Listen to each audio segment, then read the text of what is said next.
Being on the margins of history and herstory, as a community, we're often at a deficit. We often face a deficit on institutional memory, on continuity, right? Stonewall and Anita Bryant and Matthew Shepard were not in my history books, and chances are they're probably still not in our history books, in our textbooks. Yet, of course, it goes without saying that it's important to know where we've been in order to understand where we are and where we want to go.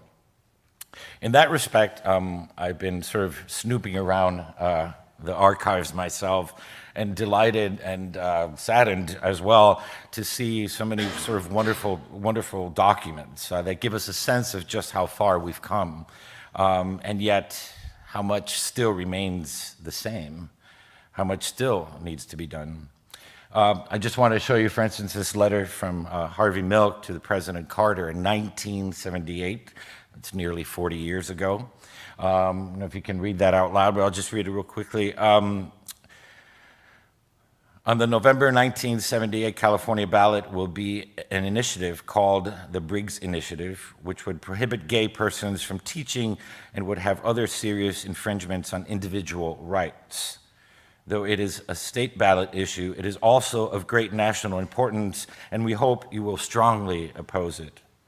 I would very much appreciate a response to our call for your support, and I would be honored to work with you to protect the human rights of all Americans. Sounds familiar, doesn't it, even today?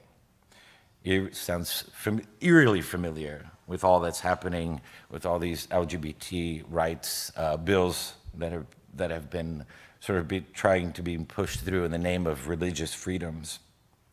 But for me, more than just historical data or historical documents, I see these documents as a kind of poetry, in the sense that both put real names, real faces, real lives to issues that can tend to be very abstracted.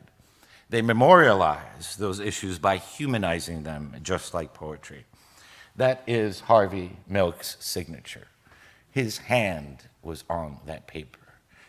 And I think that's a very powerful and important thing. These documents do what no newspaper or magazine article or biased historians can do. They show truth in its plain and barest form. They humanize it. They bear witness to what it feels like to live in a certain time, in a particular place, and under specific circumstances, just like poetry in my book.